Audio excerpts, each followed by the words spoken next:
Hello students, good morning to all of you. Again welcome to all of you on the study channel of Masih Sevashram inter college. पिछले lecture में हमने बात की है अष्टफलकी रिक्ति तथा चतुष्फलकी रिक्ति के बारे में या tetrahedral wides and octahedral wides के बारे में।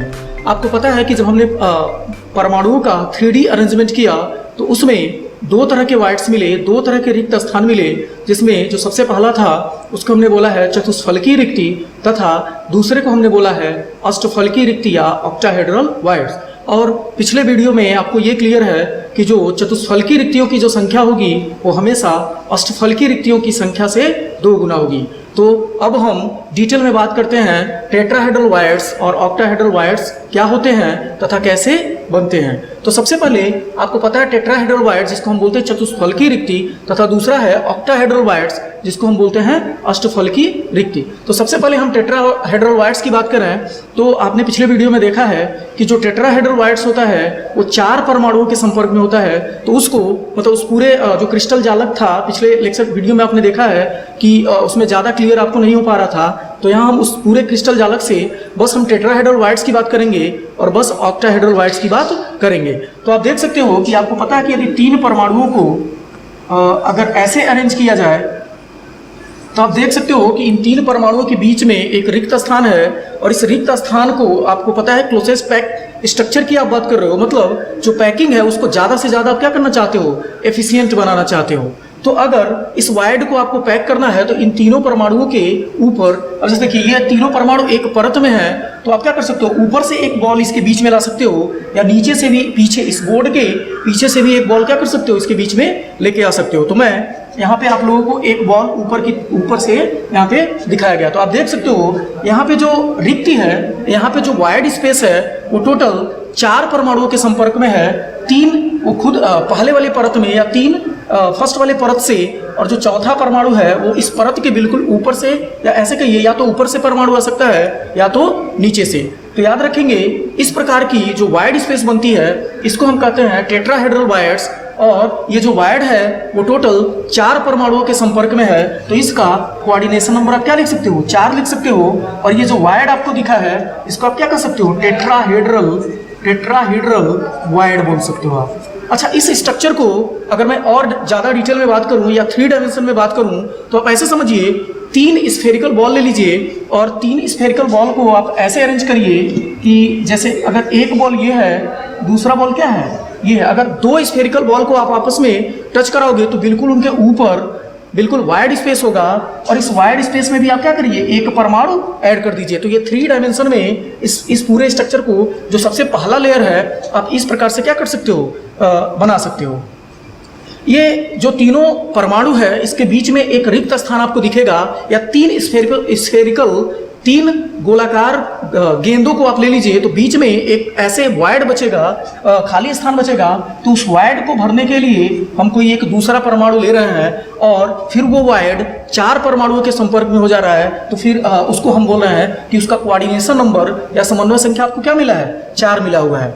अच्छा, अगर इन बॉल्स के या इन परमाणुओं के अगर केंद्र को आप आपस में मिला दो तो एक चतुष्फलक का निर्माण होगा। तो देखिए आप देख सकते हो कि इसको आप क्या करिए, इससे मिला दीजिए, इस वाले को आप इससे मिला सकते हो, इस परमाणु को इससे मिला दीजिए, इसको इससे, ये और ये। तो यहाँ पे एक आपको ज्यामिति मिल रही है जो कैसा है, चतुष्फलक के रूप में है, या ऐसे कहिए कि टेट्राहेड्रल ज्योमेट्री के रूप में ये है। तो जो टेट्राहेड्रल वाइड्स होते हैं वो उनमें कोऑर्डिनेशन नंबर 4 होता है और एक परत के 3 परमाणु और दूसरा उसके ऊपर या नीचे से किसी एक परमाणु के संपर्क में होते हैं। मतलब जो टेट्राहेड्रल वाइड्स है वो हमेशा 4 परमाणुओं के संपर्क में होता है और उसकी जो संख्या होती है ऑक्टाहेड्रल के संख्या से क्या होती है, 2 गुना होती है। आगे हम बात करते हैं ऑक्टाहेड्रल वाइड्स कैसे बनता है। तो आपको पता है कि जो ऑक्टाहेड्रल वाइड्स है उसका कोऑर्डिनेशन नंबर कितना होता है, आपको पता है कि ऑक्टाहेड्रल वाइड्स के कोऑर्डिनेशन नंबर 6 होते हैं। तो हम बात करते हैं कि कैसे ऑक्टाहेड्रल वाइड्स का निर्माण होता है। तो आप देख सकते हो 3 बॉल्स क्या है, एक लेयर में 3 बॉल्स है और इसके ऊपर भी आप देख सकते हो यहाँ पे कि अगर कोई 3 बॉल और आ जाए, जैसे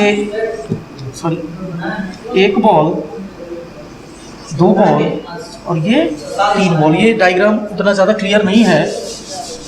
आपको पता है कि इसमें परमाणु ज़्यादा परमाणुओं के संपर्क में है जो परमाणु, इसलिए इसका डायग्राम थोड़ा कॉम्प्लिकेटेड है, फिर भी कोशिश करते हैं। अगर मान लीजिए आप एक परमाणु ये है, दूसरा परमाणु ये है और तीसरा परमाणु ये है, तो इसका जो इसके मतलब एक लेयर ये है, ये फर्स्ट लेयर है जिसमें कितने परमाणु है, 3 परमाणु। और आपको पता है कि जो ऑक्टाहेड्रल वायर्स है वो टोटल 6 परमाणु के संपर्क में होता है। तो इस परमाणु के ऊपर टोटल 3 परमाणु और आएंगे जो कैसे होंगे, जैसे एक परमाणु ये हो गया और दूसरा परमाणु जो है वो ऐसे मिलता हुआ और तीसरा परमाणु इसके ऊपर आ गया।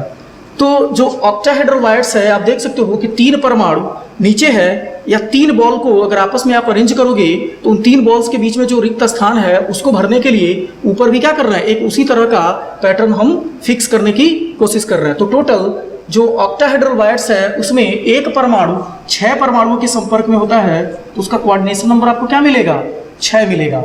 या इसी को अगर हम 3 डायमेंशन में इसको देखने की अगर हम कोशिश करें तो आप देख सकते हो कि यदि एक परमाणु, ये 3 परमाणु हैं और अब अगर इसके ऊपर वाले जो लेयर की मैं बात करूं तो बिल्कुल इसके अपोजिट वो लेयर होगा, मतलब ऊपर 2 बॉल होंगे, जैसे ये वाले 2 बॉल्स ऊपर होंगे और बिल्कुल ये वाला जो बॉल्स है इसके ऐसे होगा आपका। तो आप इनके सेंटर को देखो, तीनों परमाणु के सेंटर को आप देखोगे तो आपको एक इस तरह की ज्यामिति मिलेगी। इस वाले एज को आप यहाँ से मिला दीजिए, इस वाले एज को भी आप यहाँ से मिला दीजिए और इस वाले एज को यहाँ से और इस वाले एज को यहाँ से।